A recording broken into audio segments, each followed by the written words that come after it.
August 15 କହିଲେ ଆମର ସମସ୍ତଙ୍କର ମନ ଉଚ୍ଛନ୍ନ ହୋଇଥାଏ। ଆଉ ସମସ୍ତେ ଆମେ ଫ୍ଲାଗ୍ ହୋଷ୍ଟିଂ କରିଥାଉ, ଝଣ୍ଡାକୁ ପୁରା ସଲାମ କରିଥାଉ, ଆଉ ଆମର ରାଷ୍ଟ୍ରଗାନ ସବୁ ଗାଇଥାଉ। କିନ୍ତୁ ଏ ଫ୍ଲାଗ୍ ହୋଷ୍ଟିଂର ରହସ୍ୟ ବହୁତ ମିଷ୍ଟ୍ରିୟସ୍। ଅଗଷ୍ଟ 15 ଦିନ ତିରଙ୍ଗାକୁ ଆମେ ଯେତେବେଳେ ଏମିତି ଦେଖୁ, ଆମ ହୃଦୟ ଗୋଟେ ଅଲଗା ପ୍ରକାର ହେଇଯାଏ, ଆମର ମନ ଅଲଗା ପ୍ରକାର ହେଇଯାଏ। ଆମେ ସତେ ଯେମିତି ଗୋଟେ ବୀର ଯବାନ ବୋଲି ଆମେ ସତ କି ନା?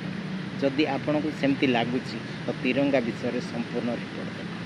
22 ଜୁଲାଇ 1947ରେ ସମ୍ବିଧାନ ସଭା ତିରଙ୍ଗାକୁ ଜାତୀୟ ପତାକା ଭାବରେ ଗ୍ରହଣ କଲା।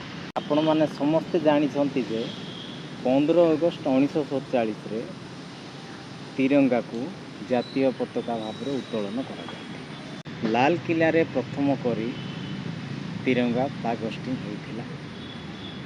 ତାପରେ ଆର ଟାଇମ୍ ଆପଣ ସଠିକ୍ ଜାଣିଛନ୍ତି, ଇତିହାସରେ ବି ତା'ର କିଛି ରିପୋର୍ଟ ନାହିଁ। ଆଉ ସେଇଟା ଆନୁମାନିକ ହିସାବରେ 8:30 ସମୟରେ, ସକାଳ ସମୟରେ ହେଇଥିଲା। ଜାତୀୟ ପତାକା କହିଲେ ତିନିଟା ରଙ୍ଗ ଆମେ ଜାଣିଛୁ, ତା'ର ତିନିଟା ରଙ୍ଗର ସମ୍ପୂର୍ଣ୍ଣ ରିପୋର୍ଟ ଦେଖ। ଜାତୀୟ ପତାକାର ଦୈର୍ଘ୍ୟ ପ୍ରସ୍ଥ ବିଷୟରେ ଟିକେ ଜାଣିନେବା। ଭାରତର ଏଇଟା ଗୋଟେ ମୂଲ୍ୟବାନ ଜିନିଷ, ଆଉ ଆର ଦୈର୍ଘ୍ୟ ପ୍ରସ୍ଥ ଆମକୁ ଜାଣିବା ନିହାତି ଦରକାର। ଦୈର୍ଘ୍ୟ ପ୍ରସ୍ଥ ହେଲା 3:2। କେଶରୀ ରଙ୍ଗ ହେଲା ସାହସ, ତ୍ୟାଗ ଓ ନିଃସ୍ୱାର୍ଥର ପ୍ରତୀକ। ଧଳା ରଙ୍ଗ ହେଲା ଶାନ୍ତି ଓ ସତ୍ୟର ପ୍ରତୀକ। ଆଉ ଶେଷରେ ରହିଲା ଗ୍ରୀନ୍, ସବୁଜ, ସମୃଦ୍ଧି, ଉର୍ବରତା ଓ ଜୀବନର ପ୍ରତୀକ। ମଝିରେ ଥାଏ ଅଶୋକ ଚକ୍ର, ଆଉ ଅଶୋକ ଚକ୍ରରେ 24ଟା କାଠି ଲାଗିଥାଏ। ଲାଲକିଲ୍ଲାରେ ଅଗଷ୍ଟ 15 ସେଲିବ୍ରେସନ୍ କରାଯାଏ। ଆଉ ଜାନୁଆରୀ 26 ସେଇଟା ହେଉଛି ଆମର କର୍ତ୍ତବ୍ୟ ପଥ, ଯେଉଁଟାକି ଇଣ୍ଡିଆ ଗେଟ୍ରେ ସେଲିବ୍ରେସନ୍ ହୋଇଥାଏ। ତ ଦିଲ୍ଲୀରେ ଏଇଟା ଦୁଇ ଜାଗାରେ ବହୁତ କନଫ୍ୟୁଜନ୍ କ୍ରିଏଟ୍ କରେ। ଆମେ ଗୋଟେ ସମୟରେ ଜାନୁଆରୀ 26ରେ ଯାଇଥିଲୁ, ଆଉ ଆମେ ଲାଲକିଲ୍ଲା ପଳେଇଥିଲୁ। ତ ଆମେ ଫାଷ୍ଟକି ଯାଇଥିଲୁ, ଜାଣିନଥିଲୁ, ଆଉ ଲାଲକିଲ୍ଲା ପଳେଇଥିଲୁ। ଆଉ ସେଠି ଗଲା ପରେ ଆମେ ଦେଖିଲୁ ଯେ ସେଠି ହେଉନି।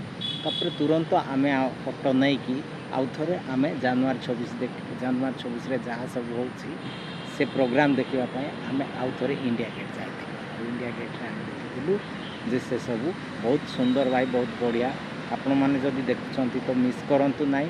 ଆଉ ଗୋଟେ ଲାଷ୍ଟକୁ ଗୋଟେ ରାଷ୍ଟ୍ରଗାନ ସରିଲା ପରେ ଆପଣ ଗୋଟେ ସାଲାମ କରନ୍ତୁ। ଏଇଟା ମୋର ଛୋଟିଆ ମେସେଜ୍। ଆଜି ଘରେ ଘରେ ସମସ୍ତେ ତିରଙ୍ଗା ପତାକାକୁ ସଲାମ କରୁଛନ୍ତି, ଆଉ ତା'ର ସମ୍ମାନରେ ସେମାନେ ଫ୍ଲାଗ୍ ହୋଷ୍ଟିଂ ବି କରିଥାଉଛନ୍ତି।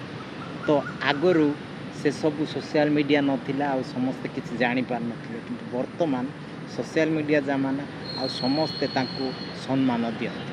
ଏଇଟା ମୋର ଗୋଟେ ରିକ୍ୱେଷ୍ଟ। ବର୍ତ୍ତମାନ ତ ଆପଣମାନେ ସମସ୍ତେ ଜାଣିଗଲେ ତିରଙ୍ଗା କେବେ ହେଇଥିଲା, ତା'ର ଅର୍ଥ କ'ଣ, ଆଉ ତା'ର କଲର୍ର ପ୍ରତୀକ ସବୁ ବିଷୟରେ ଆପଣ ଜାଣିଗଲେ। ଆପଣ ଜଣକୁ କ୍ୱେଶ୍ଚିନ୍ କରିପାରିବେ, ଆଉ ଜଣକୁ ବୁଝେଇ ପାରିବେ। ତ ଭିଡ଼ିଓ ଭଲ ଲାଗିଲେ ଭାଇ ସବସ୍କ୍ରାଇବ୍ ଗୋଟେ କରିବେ, ଆଉ ଲାଇକ୍ କରିବେ, ଆଉ ସେୟାର ଟିକେ କରିବାକୁ ଚେଷ୍ଟା କରନ୍ତୁ।